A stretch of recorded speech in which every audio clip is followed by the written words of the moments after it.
Untuk KPU Kota Surakarta, dokumennya dibawa ke KPU RI. Kami akan periksa di situ. Ya, gimana?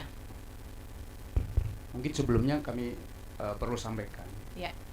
Jadi di mediasi kemarin, khusus berkaitan dengan berkas pencalonan, itu kita sampaikan dalam proses uji konsekuensi. Ya, Pak, menuju konsekuensi, sekalipun ini kita bicara ke belakangnya dulu lah, Bapak kemudian mengecualikan, ya, walaupun kalau Bapak mengecualikan tanda tanya besar ketika di KPU RI dan di KPU DKI dibuka, lalu KPU Kota Surakarta mengecualikan, ini gimana nih? Ya, karena kan dia harusnya dari RI-nya, RI bilang terbuka, KPU Kota Jakarta, DKI Jakarta sudah bilang terbuka, Kota Surakarta bilang dikecualikan. Saya tanda tanya nih, ada apa nih di KPU Kota Surakarta? Kok RI-nya bilang terbuka, informasi yang diminta sama kok gitu ya. Jadi saya nggak mau tahu Bapak sedang melakukan uji konsekuensi atau tidak. Kewenangan kami majelis adalah memeriksa. Jadi pada hari yang kami tetapkan nanti, informasinya dibawa ke KPU RI, kami akan periksa di KPU RI karena tidak memungkinkan untuk ke KPU Kota Surakarta, ya, karena efisiensi. Untuk DKI nanti silahkan disiapkan di KPU DKI, kami akan datang ke KPU DKI untuk melihat benar nggak nih yang dibilang legalisirnya harus asli, benar nggak asli gitu. Lalu sejauh mana dokumen itu, informasi tersebut akan dibuka kepada pemohon. Jangan-jangan nanti di sini dibilang A sampai F, lalu yang dibukanya cuma A sampai C, ya kan? Jadi kami mau lihat seluruh informasi yang dimohonkan ini, ya. Kemudian untuk KPU Kota Surakarta, ini apa nih kendalanya di nomor 1 di poin A-nya nih? Apa yang menjadi persoalan nih? Mediasinya gagal nih kenapa? Jadi sebenarnya poin A itu hanya mengacu soal pemahaman SOP, Bu. Ya.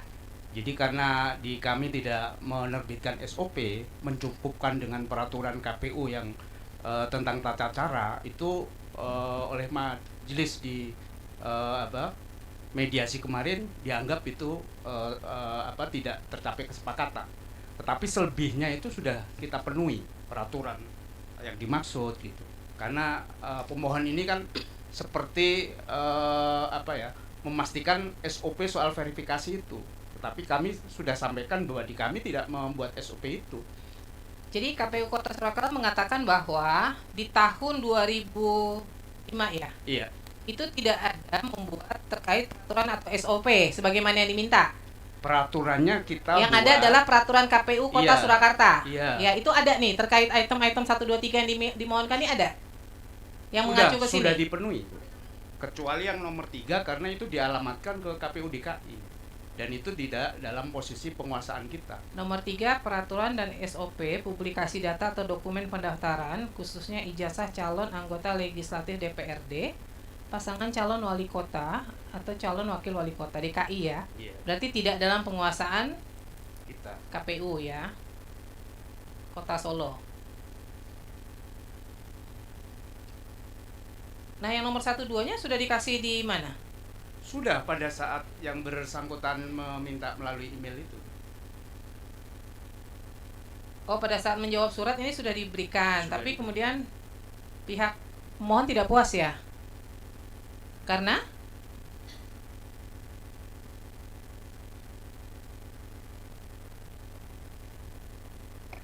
yang mereka berikan kepada kami itu adalah suatu peraturan yang sangat lemah untuk dilakukan oleh sekelas KPU dalam melakukan verifikasi. Nah, yang tadi saya ibaratkan adalah membuat suatu pesawat yang sangat canggih, hebat dengan biaya besar, tapi tidak diberi pintu. Apa yang terjadi ketika terbang? Akan menjadi musibah. Padahal KPU mempunyai dana yang cukup besar. Mengapa sih kalau untuk dokumen lain dilakukan verifikasi faktual? Kenapa cuma ijazah yang calonnya nggak banyak? Kenapa sih sesulit itu tidak melakukan verifikasi faktual? Karena kenyataannya di daerah lain itu mereka bersurat, ada UGM kemarin menyatakan menerima permohonan verifikasi. Ya, berapa sih biayanya? Kenapa sih itu tidak dilakukan? Jadi saya merasa ini KPU menutup-nutupi. Padahal sesuatu yang harusnya ditutup malah dibuka.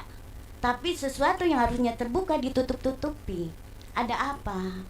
Ya, jadi gini, pemohon tadi dari KPU Kota Surakarta sudah menyatakan mereka tidak punya SOP-nya. Jadi hanya punya peraturan KPU Kota Surakarta, ya kan? Nah, memang keterbukaan informasi itu fungsinya adalah bagaimana kemudian publik melihat nih bahwa ternyata pada saat pemilu di tahun 2005 itu ternyata alat ukurnya tidak sebagaimana yang diharapkan, gitu ya kan, kelengkapannya. Maka disitulah publik masuk untuk kemudian memberikan catatan, evaluasi untuk perbaikan ke depannya, gitu ya. Tapi kalau dipaksakan harus ada SOP, memang mereka nggak punya. Nah, ini sudah fakta persidangan dari pihak KPU Kota Surakarta, memang nggak punya SOP-nya. Memang ada cuma peraturan KPU Kota Surakarta pada saat itu, begitu ya. Jadi nanti ini juga dihadirkan ya, kita mau ngecek juga seperti apa peraturannya. Nah, kemudian berkas pendaftaran, ini karena saya harus tanya lagi nih, berkas pendaftaran waktu itu kan dikatakan dimusnahkan nih, ya kan? Pun di surat KPU Kota Surakarta juga kan dinyatakan begitu. Ini mau dianulir atau enggak nih? Silakan dijelaskan. Iya, itu seperti ada yang miss soal kalimat dimusnahkan itu. Dan Ya. itu juga udah kita sampaikan pada saat mediasi kemarin dan sudah dipahami oleh Pak, pemohon. yang kami tidak majelis di dalam persidangan, kami tidak menggunakan apa yang disampaikan di mediasi. Karena itu pun sifatnya rahasia untuk kami majelis. Jadi silahkan sampaikan sebagai fakta persidangan, karena di dalam persidangan ini sebelumnya KPU Kota Surakarta mengatakan dimusnahkan, ya kan? Hati-hati loh, apa yang disampaikan itu fakta persidangan. Jadi kalau ingin dikoreksi, silahkan dikoreksi terkait poin B berkas pendaftaran. Ini apakah Jawaban ya KPU Kota Surakarta memiliki secara lengkap informasinya? iya. Pertanyaan yang waktu itu mohon untuk klarifikasi itu informasi yang nomor 3 ya. Tanggal dan nomor agenda masuk dokumen ijazah Ya, saat proses pendaftaran. Jawaban kami pada saat itu adalah sesuai jadwal retensi arsip. Jadi secara normatif atau secara Bu, administratif. coba Ibu lihat surat Ibu. Saya sudah baca. Di situ ada ditulis dimusnahkan loh. Kita memahaminya sebagai buku agenda terkait informasi tanggal dan nomor agenda masuk dokumen ijazah. Dokumen tersebut sesuai peraturan Komisi nomor 17 Iya. tentang jadwal retensi arsip bahwa memiliki masa waktu penyimpanan 1 tahun aktif, 2 tahun aktif, selanjutnya musnah. Jadi Ibu PPID bukan sih? Ya, PPID ya? Bu, cara menjawab surat nggak boleh begitu, Bu. Kalau suratnya masih ada dalam penguasaan, Ibu harus jawab bahwa jadi menolak permohonan informasi itu hanya ada 6. Yang pertama, Ibu harus menjawab berdasarkan undang-undang nomor sekian tahun sekian. Ibu harus sebutkan pasal berapa itu dikecualikan, sehingga itu jelas bahwa itu dikecualikan. Ya, yang kedua, berdasarkan Undang-Undang KIP pasal 17 misalnya, dan hasil uji konsekuensi yang telah dilakukan oleh PPID, informasi yang dimohonkan adalah informasi yang dikecualikan. Yang ketiga, masih dalam audit, proses audit, maka dia masih menjadi informasi yang dikecualikan. Yang keempat, masih dalam proses persidangan. Misalnya KPU Kota Surakarta informasinya lagi disidangkan, disengketakan, maka dia masih menjadi informasi yang rahasia. Yang kelima, tidak dalam penguasaan. Yang keenam, masa retensinya sudah habis. Berdasarkan apa? Mana berita acaranya? Ada nggak berita acara itu sudah dimusnahkan atau tidak? Itu hanya boleh menolak dengan cara itu. Jadi Ibu nggak bisa bilang berdasarkan PKPU sudah dimusnahkan, tapi ternyata dokumennya masih ada. Nggak boleh, Bu. Jadi kalau memang masih ada, masih dalam penguasaan, cara menjawab surat itu harus hati-hati, gitu ya.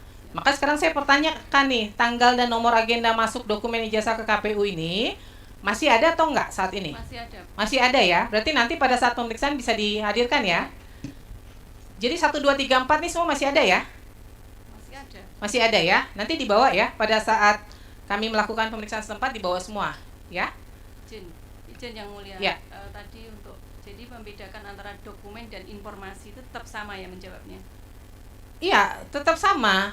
Jadi kan nanti di dalam dokumen itu kalau ada informasi-informasi yang ternyata tidak bisa diberikan dokumennya, maka Ibu bisa memberikan dalam bentuk ringkasan, misalnya begitu. Jadi bisa dijawab Gitu. dengan kalimat gitu. Iya bisa saja gitu ya. Yang penting tadi 6 hal itu untuk menolak. Jadi kalau Ibu bilang berdasarkan Undang-Undang PDP, Ibu harus sebutkan pasal berapa di Undang-Undang PDP itu dikecualikan. Jadi jangan suruh masyarakat atau pemohon minta informasi suruh baca sendiri, cari aja deh sendiri di Undang-Undang PDP gitu. Kasihan masyarakatnya ya. Gitu ya.